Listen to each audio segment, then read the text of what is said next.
poserez tout au long de cette journée comment l'école peut-elle conduire à la réussite du plus grand nombre, quel est son rôle aujourd'hui, comment a-t-il évolué dans le temps, quelle est la frontière entre l'enseignement dispensé par l'école et l'éducation par les familles, et bien d'autres questions, bien entendu, que vous poserez. Vous étiez nombreux l'année dernière aussi, on vous remercie de votre présence nombreuse ce matin aussi, et vous poserez, bien entendu, vos questions à nos différents intervenants. Vous savez, c'est un colloque, c'est un débat interactif. Mais pour ouvrir ce colloque, je vous demande d'accueillir et d'applaudir le maire de Cannes, David Lisnard, vice-président du département des Alpes-Maritimes. Il est accompagné du président de Cannes Université, maître Emmanuel Voisin-Monchaux. Bonjour messieurs, merci. Bonjour à tous.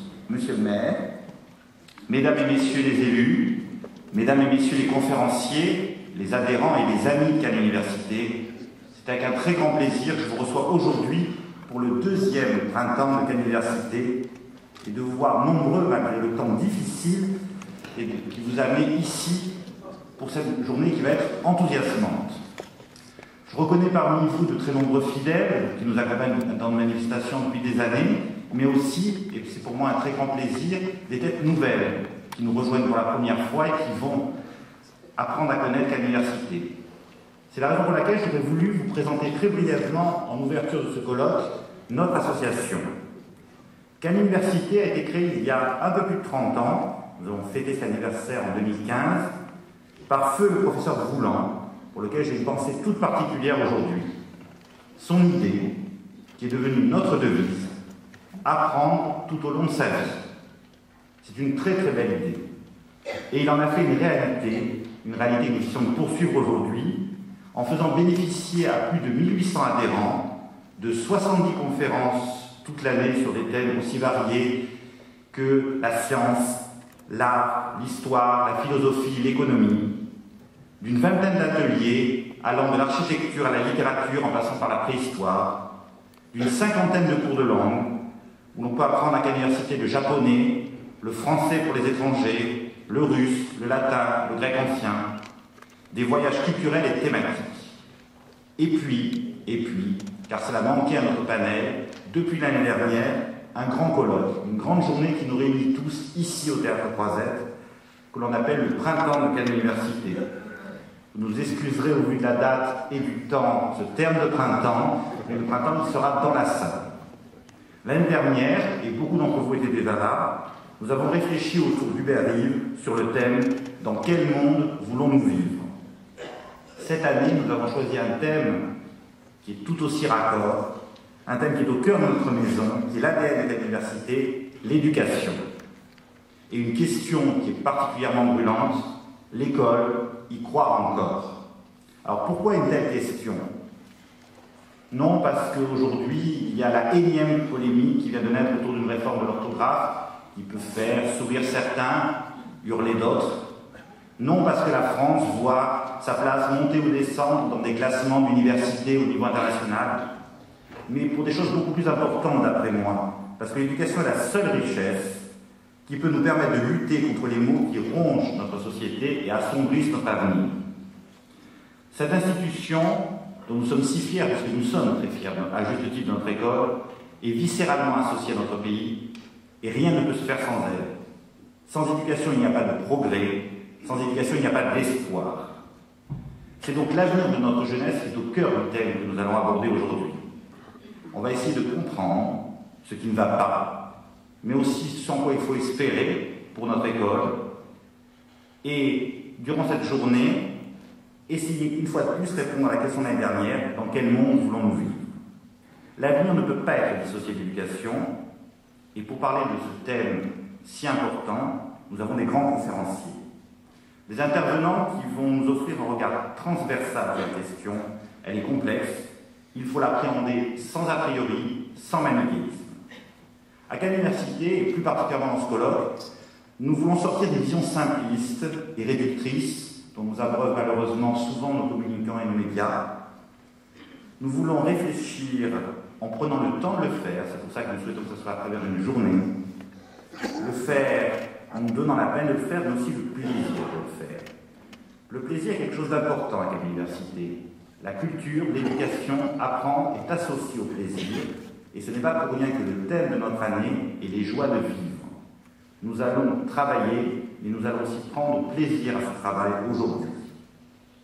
Je vais vous présenter brièvement ceux qui vont nourrir cette journée de leur réflexion et vous permettre, à travers leur intervention, les questions que vous allez échanger avec eux et votre propre réflexion, sortir d'ici en comprenant un peu mieux dans quel avenir le monde de l'éducation va nous amener.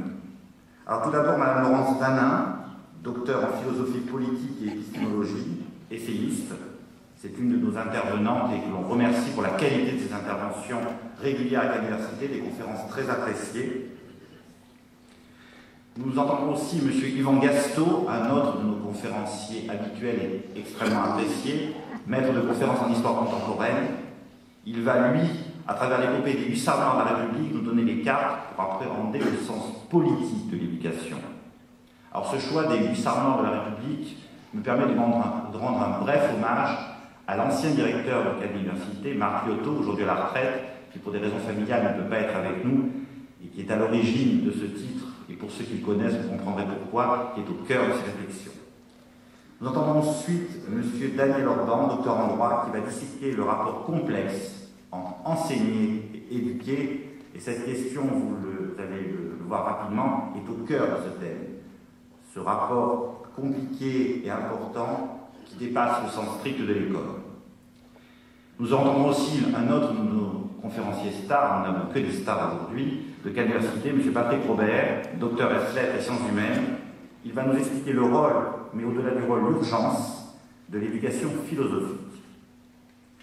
Nous avons aussi l'occasion d'accueillir un nouveau conférencier prestigieux, M. Christophe Martin, directeur de l'Institut Sainte-Marie de Chavannes, qui nous rejoint pour la première fois, je ne pense pas la dernière, pour nous parler d'un thème lié à l'éducation et particulièrement brûlant, la laïcité.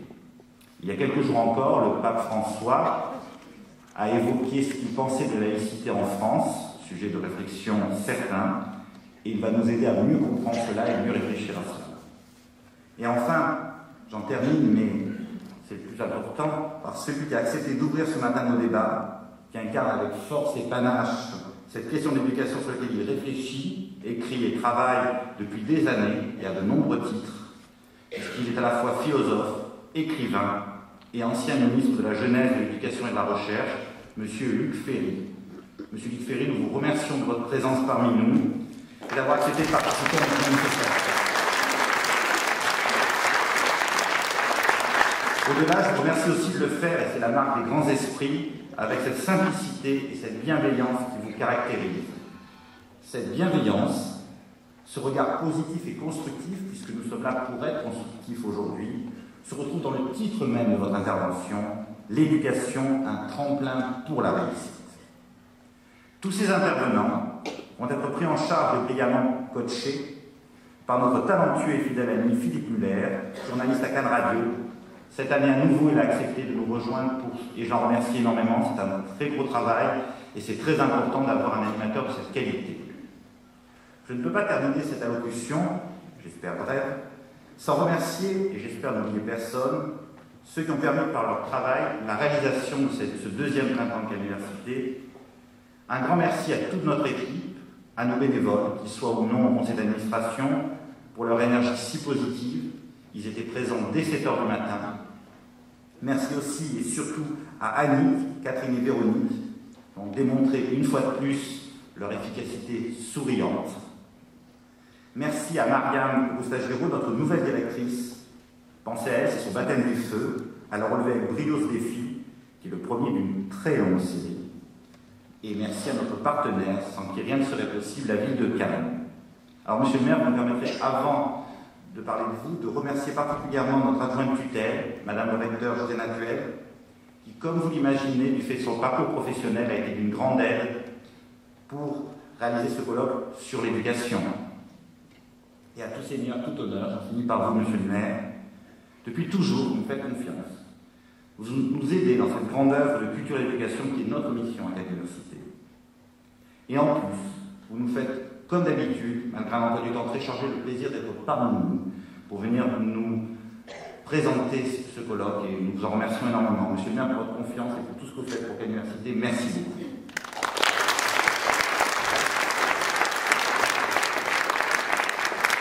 Et avant de vous passer la parole, je terminerai en vous disant que je vous souhaite tous de passer une excellente et fructueuse journée parmi nous et de sortir en ayant beaucoup appris. Bonne journée à tous.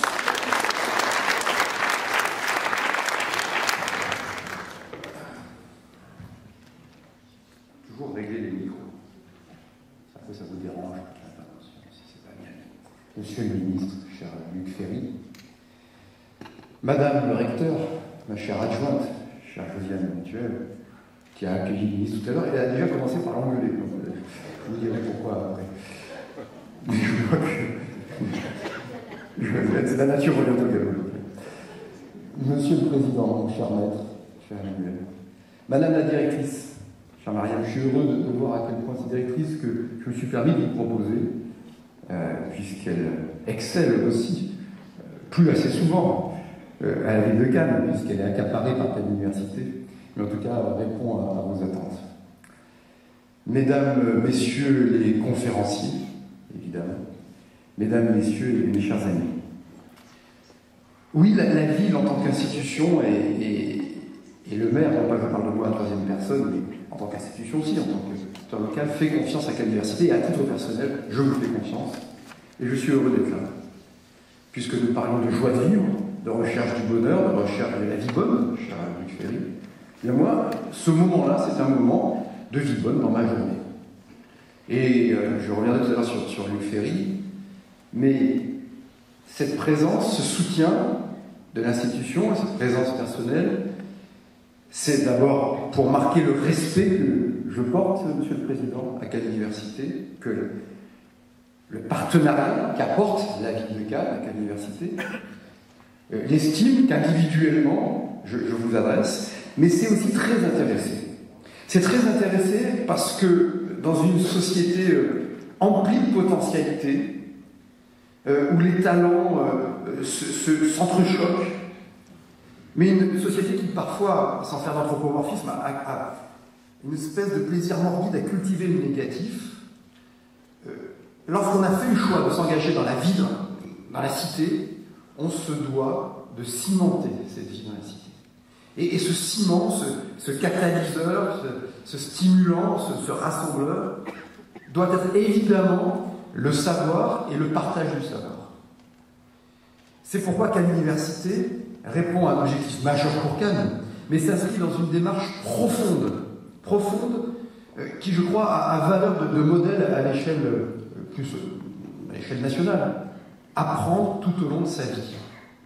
Avoir la volonté et l'humilité d'apprendre tout au long de sa vie. Apprendre pour soi-même et pour mieux vivre avec les autres. Quelle belle ambition, quelle nécessité. Les événements tragiques qu'affronte notre pays depuis plusieurs mois nous renvoient à nous-mêmes par symétrie. Très souvent, et je l'ai dit souvent, beaucoup d'entre vous m'ont entendu le clamer, donc pardonnez-moi pour la répétition, mais je crois que le plus grand ennemi que nous avons, certes, il y a ces abominables terroristes qui sont les nouveaux totalitaristes barbares de l'époque, les criminels, c'est du totalitarisme, évidemment, mais il y a nous-mêmes le relativisme qui a progressé sur ce XXe siècle, a découlé le fait de dire que tout vaut tout, eh bien, ça découle souvent sur du nihilisme, c'est-à-dire que rien ne vaut. Et lorsqu'on n'a pas en soi la perception de la force d'une civilisation, en soi la perception de la nécessité, tout en relativisant, de transmettre des acquis, de transmettre des valeurs, eh bien, effectivement, on s'expose à tous les effets de violence et à tous les effets de déshérence qui sont liés. Donc il faut partout, dans toutes circonstances, auprès de toute population, essayer d'apporter de l'apprentissage du savoir et de la verticalité. C'est ce que doit faire Cannes Université à son échelle, c'est ce que l'on essaie de faire dans d'autres domaines, et vraiment du fond du cœur, je voudrais vous en remercier au nom de l'intérêt collectif. Et puis la deuxième raison, évidemment, c'est le thème que vous avez choisi aujourd'hui et qui en découle. celui de l'école. Avant de l'évoquer, je voudrais dire qu'avec Cannes Université, avec d'autres partenaires qui nous permettent tout au long de l'année d'organiser des conférences et des moments de réflexion et de pensée, je voudrais, et cela va se développer en 2016 et surtout 2017, que l'on organise beaucoup de conférences, de leur donner une thématique, pourquoi pas que Cannes devienne la ville des conférences de l'avenir, qu'on soit une sorte de Davos ou Festival de Cannes, tiens, de la pensée et de la réflexion, avec un thème, à mon avis, fondamental, et nous en parlions tout à l'heure avant de venir ici avec le Ferry, un thème dont je vous ai déjà parlé, qui est celui du transhumanisme. Hein, je l'ai évoqué avec le président de Cannes Université, mais qu'autour de cette problématique, je ne sais pas comment la qualifier, du transhumanisme, qui renvoie au meilleur de l'homme, le progrès technologique, cette accélération du progrès, cette réalité augmentée qui augmente les potentialités des individus, mais renvoie aussi à des problèmes éthiques, politiques fondamentaux. Louis Ferry en parlera beaucoup mieux que moi, ou en parlait mieux que moi, et il a écrit beaucoup mieux, puisque bientôt son ouvrage sortira, mais que nous arrivions à Cannes à avoir une thématique commune pour préparer l'avenir et aborder toutes les pans de la pensée à travers ce défi que constitue le transhumanisme qui renvoie à la condition humaine notamment. L'école. L'école est au cœur de la société, évidemment, des préoccupations. Donc, je ne suis pas conférencier, je vais être très rapide. Mais il faut toujours réfléchir sur l'école et toujours appeler, y croire encore, je crois qu'il y a un point d'interrogation, j'en mets mes lunettes, l'école y croire encore, on n'a pas le choix, on doit y croire.